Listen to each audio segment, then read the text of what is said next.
What's going on, dang dog bloggers? Welcome back to another video on the channel. This time we're going to mix it up from the previous two impromptu videos that I did, and we're going to jump into the Hot Toy figures.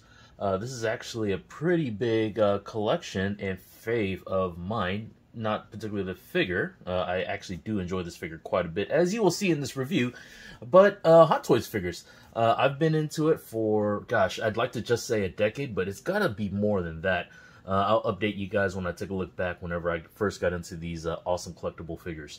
To keep this short and sweet, let's go ahead and jump into it. This is TMS, The Mandalorian Series 008 IG-11, aka Bounty Nanny Badass.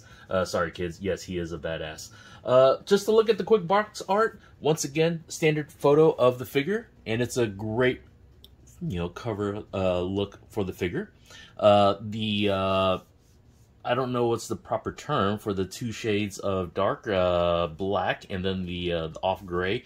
I forgot what they used to call Regis Philbin and how he used to dress with the color tones that he always had. It was always various shades of, bluish and grays and then two-tone, so on and so forth. But I'm not that, I'm not that guy to tell you, but I do enjoy this cigar band kind of style wraparound that they have. Another cool action pose of IG-11 right there that wraps around to the right side of the box. Okay. Another very stoic picture. Let me get you here without getting too much of the glare from my fan. Nice little static pose ready for action. Alright, all the various warnings, so on and so forth. Pause it if you'd like to take a quick look at that. Once again, that wrap around from the front for the band. And that's it. Let's go ahead and get this bad boy out and take a look at it. Alright. Alright, here we have him out. All dolled up with his a bandolier, double bandolier. I don't know if that's the proper term for it, but there he is. This is a stunning figure. Once again, to the team out at Hot Toys, phenomenal job. Let's go dive right into it. Let's not waste a lot of time. I will show you the accessories in a second, just like I have in the last couple videos, after I go over the look of the main character himself, Mr. IG-11 from The Mandalorian Disney Plus series. What a phenomenal character. They gave him so much life in something that you would never imagine. Outside your typical droids that you've had throughout the numerous decades that Star Wars has always adorned us with, I mean, to imagine what they did in 8 episodes to give this guy so much depth in, I think he really truly only had 3 solid episodes of, great screen time. Bravo to the writers and how they introduced him in. And I hope they revisited him in some small way or form. Maybe a little mention. I know in Season 2, they dropped a little bit of an Easter egg. If you guys know what it is, go ahead and throw it in the comments below. This is not a spoilerific show, but obviously, if you haven't watched it by now, hey, you probably aren't as big of a fan as most of us in here. Anyways, all right, let's take a look at this figure. Look how phenomenal the detailing is. I'll give you a quick look right here of all the greeblies right around his abdominal section. Just look at that. Phenomenal work. The paint, to showcase. I mean, can I really even call it rust? Or is it the look of how they wanted to portray the metal from the show? Just great job. Great job. Look around here. The 2 various tones right here in the thigh area for the droid. While we're here, I'll go over a brief articulation. The fingers will curl out. They're fairly stiff, which I do appreciate that they're fairly stiff, because that means they won't give out over time.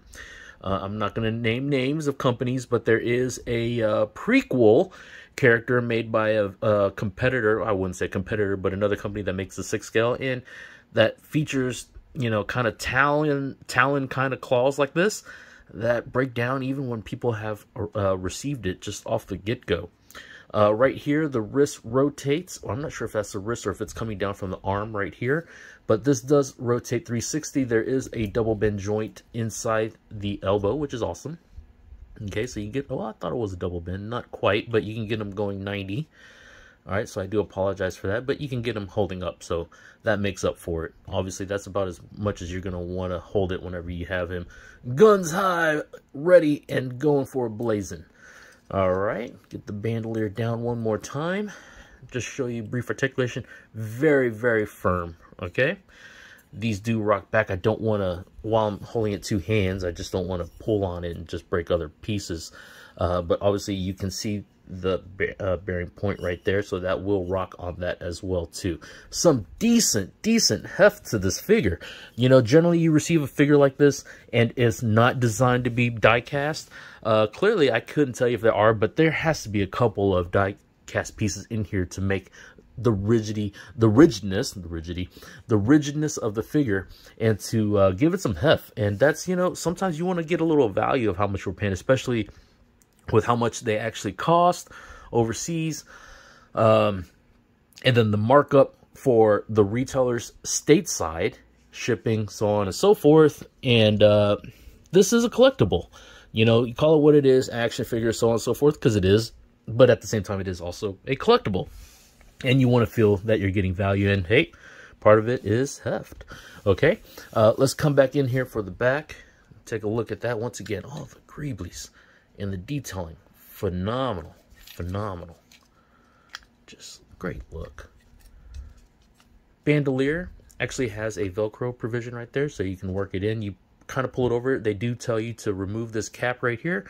I will illustrate that briefly to you guys, if I can get it off one-handed.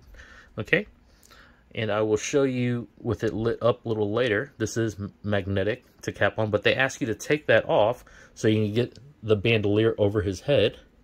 And this is designed with a peg on this side, so you can only port it in, plus the magnet only goes on one side.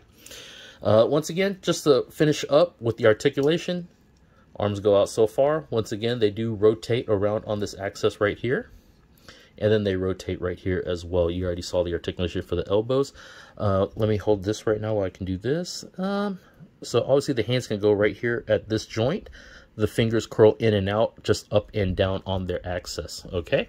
There are no additional hands, so you have to carefully maneuver the hands to get around his weapons, and I will illustrate that in a little bit here. Or not illustrate, but I'll have the guns shown. All right, one last accessory I do want to show to you guys is right here. You pull from the top. There's not really a ledge, I mean, not really a piece you can hang on to, but you just pull out. There is a magnet on the back side. I think I had it upside down. But this chest piece comes out, and the one other accessory you get is this. Hey, I will now activate self-destruction mode. If any of you guys have ever dealt with Hot Toys figures before, sometimes the spring can be either mangled, can be very loose, or in my case, very strong. Now, I've actually had this in here for about a week now, just sitting off to the side preparing to set up all these videos I've been doing this week, and I've only been able to put 2 of the batteries of the 3 that is required to go in here, and it still works. I'll just show it to you guys. Nice. I like the blinking effect. Okay, and still works fine with the 2. I didn't want to force the 3rd one in there and make the spring weaker, so on and so forth. At the same time, I am not that guy, so I'll go ahead and do this right now while we're at it, so not waste a lot of time. I am not a big fan of putting in all the batteries and leaving them in. In fact, you probably shouldn't. These batteries do corrode easily. They will leak, and ultimately, they might damage the figure if you leave them stored or displayed that way, so I prefer not to do that at all. Okay, so I am not sure. Oh, there you go. Got the battery going.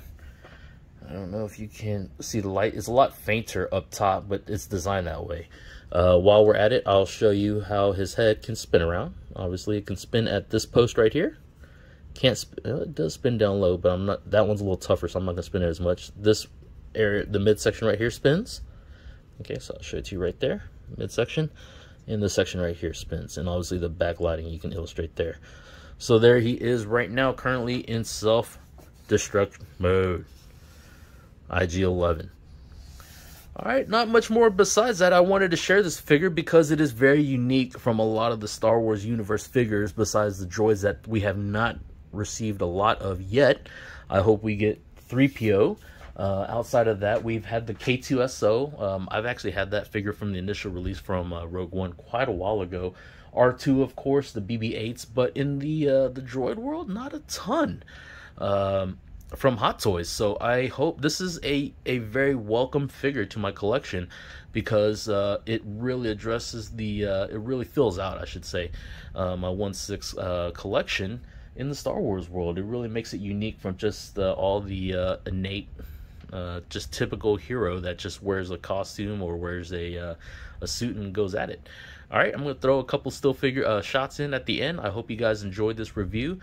Comment down below, what you would like me to change up in this format. I can tell you guys pricing. I think everybody else knows where to find these figures and the pricing, where so on and so forth. Articulation, if you want me to continue that, I'll go over it briefly, but I think there's a million videos by the time you guys see this on what all's articulated. I want to keep these videos short and sweet. I want to see you guys enjoying me opening these videos, and hopefully I can sincerely convey my my joy in these figures. Once again, thank you for joining me, guys. Hopefully I'll get a couple more videos out as rapid as possible. Thank you for joining. All right, may the Force be with you.